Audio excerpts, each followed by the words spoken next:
As one year ends and a new year begins, we tend to find ourselves reflecting on how the previous year went. We take in all the wins and losses, what went well and what didn't, and either mentally or on paper, we begin to plan for the new year. Whether you believe in resolutions or not, we can agree that it's mostly better to approach any endeavor with a plan rather than without one. And this applies to your career as well. If you've always left your career progression to your employer or simply left it to chance and have just been going with the flow, yet you're unhappy with the rate of progress and the conditions surrounding your career, then this is the video for you.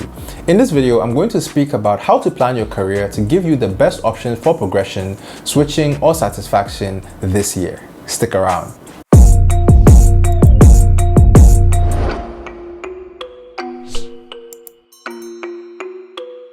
Hello friends, welcome back to the channel. My name is Jeremy, and if you're new here and haven't yet subscribed, please consider doing so because on this channel I speak about agile transformation, digital strategy, and personal development. In the early stages of my career, I used to believe that I had very little control over whether I got promoted, got salary raises, or how much say I had about the direction my career went. I believed it was mostly up to my boss or the institution. Although this thinking wasn't entirely wrong, it really neglected how much control I had over my career, and that was until I discovered career planning, which changed my perspective. So in this video, I'm going to share with you my yearly career planning process flow for anyone who is looking to make positive changes in their career in 2022. The first is to start with reflection. You first need to start by looking back at the previous year on the job. Think about the successes and the less than great experiences. Think about which aspects of your job you enjoyed, which aspects you dislike.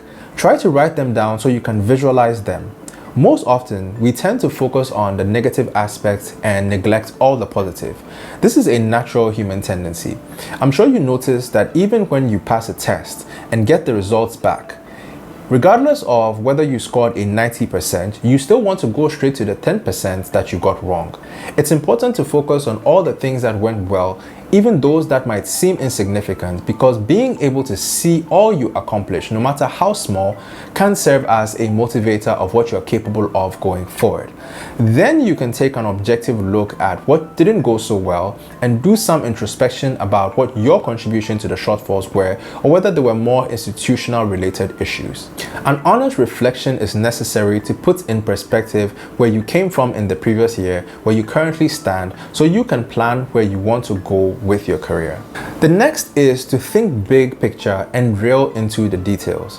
When it comes to planning your career, it's very important to think of the big picture first and then drill down into the details when you're planning. Consider your values. What is really important to you in your work and life? How does this job or career fit in with your goals and desires for yourself? Are you happy with your career path so far, or has it changed along the line since you first started? Are you content with your role, or are there other potential roles in the company or institutions that might interest you? Are there roles outside the organizations that you would consider moving into? It's important to start from a high level to know what you really want and then drill down into the details of the plan for the year. The next thing to focus on is setting goals. As the saying goes, if you aim at nothing, then you hit nothing. Even though most people have a really funny relationship with goals or New Year resolutions, because it almost feels as if once you set a goal, you're automatically tying your happiness to the achievement of that goal, and you feel like you failed if you fall short of hitting the goal. Now that's usually an understandable way to look at it. However, the trick is to focus on progress rather than perfection. We're in a world that is volatile, uncertain, complex, and ambiguous. So you have to be agile in your planning and goal setting. The way I like to go about it is to ask myself the 3 things that I want to happen this year to make it a fulfilling year as far as my career goes. So let's say those 3 things for me are to get a salary increase, or to attain a work-life balance, or to switch departments, or to get an entirely new job. Whatever your 3 may be, those become your high-level goals for the year. Then you have to take each of those goals and write down the habits or actions that you need to put in place to attain each of these goals. So if the goal is to get a salary increase and your salary is tied to your performance, then your action would be tied to performance improvement, such as taking on additional responsibility or negotiating with your boss about getting a raise, or aiming to hit that stellar performance milestone that would facilitate you getting the raise.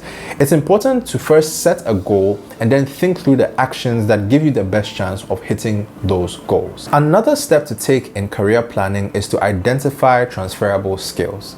Now, this comes particularly in handy if your goal this year is to switch roles or switch jobs or completely switch industries. Transferable or portable skills are those abilities that transcend a specific job or role. So skills like communication, team leadership, relationship management, project management, your creativity, your analytical thinking, your ability to write. We all know that most often our roles and jobs go beyond what is stated in the job description. Recruiters and employers appreciate transferable skills because it shows them that you are adaptable and versatile, and you possess an extensive skill set that they can tap into when needed. In planning out your career, you should do some introspection to identify those portable or transferable skills that you possess that you might be neglecting, because those may be the key for you to transition from one role to the other. Perhaps the most important thing about transferable skills is that they are yours to keep regardless of where you are or where your career takes you. They will always be there for you, helping you adapt to change and to grow professionally. The next is to explore educational opportunities or skills gaps. We should all never miss a chance to learn and grow more as employees and individuals. As you plan your career, you should look back at the skills that you used in the previous year and think about what additional skills would have helped you accomplish more or position yourself for greater opportunities. Introspect and determine which skills gaps you have identified within yourself, or maybe your boss and other colleagues have hinted at. Then look more broadly at your industry and its changing trends. Are there new skills that are becoming more prominent in your previously specialized field? In this evolving world of work, there's a demand for individuals who are not one-dimensional in their abilities. So generalizing specialists who have one main field of specialization, but also a broader skill set, such as the transferable skills that we spoke about earlier. If you recognize that you have a deficit in that area, then it needs to go on your plan for the year. There are numerous short courses you can take online to bring yourself quickly up to speed, but it has to be with deliberate effort with actions to back it. The next is to keep a record of your achievements. Now, most of us don't keep a record of our work achievements, and this ties into keeping an updated resume or CV. Now, keeping track of your big wins and work achievements is very useful for career planning. I used to keep a log of all the work I had completed successfully during the course of the year because it made it so much easier to reference when it came to justifying your performance at an appraisal. An important step for planning your career is to be ready to pounce when opportunities present themselves. Regardless of your industry or career, ensuring that your record of accomplishments and wins on the job are clearly displayed in your resume or CV, or even now on your professional social media pages such as LinkedIn, can be the key to achieving your career goal, which may be to switch roles or to switch jobs entirely. Next is to commit to developing network connections. For most people, networking isn't fun at all. But in our current landscape, who you know is as important as what you know. In your bid to plan your career for the year, you need to factor in building relationships with leaders within and outside of your organization. A mentor of mine once said to me that many people want to climb the career ladder to join the executives or the C-suite, yet they aren't talking or engaging with anyone from that level. So then how do you understand what it takes to get there? How do you understand the language and the thinking that exists where you're aspiring to get to? And that was true. The better your network, the more opportunities you have to learn from others who have enjoyed the success that you are pursuing. You can plan to take an hour each week simply for networking. Check in on the strategic contacts that you already have, attend networking events, or join career-related conferences. Anything you can do to enhance your network will eventually pay dividends in the long run. Finally, create an accountability or support system. Nobody achieves great accomplishments on their own. Even though your individual effort and resilience is vital, you shouldn't underestimate the importance of a support system. This is an individual or a group of people who you trust and can check in on your progress from time to time. They will offer you encouragement when you slow down and help you brainstorm your way around obstacles you encounter. These can range from family members to friends to mentors, coaches, or even public figures that you may not know personally.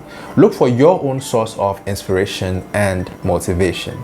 So friends, those are the steps and considerations that I make when planning my career for the year. Remember to be agile in your planning and strive for progress rather than perfection. The job landscape changes so quickly that you need to review your plan periodically and make course corrections when necessary. I hope you found this video valuable, and if you did, remember to hit the like button and drop me a comment to let me know. As always, if you're interested in my African themed prints, you can find the link in the description where you can order yours at a discount. Have an amazing week, and I'll see you in the next video. Cheers, guys.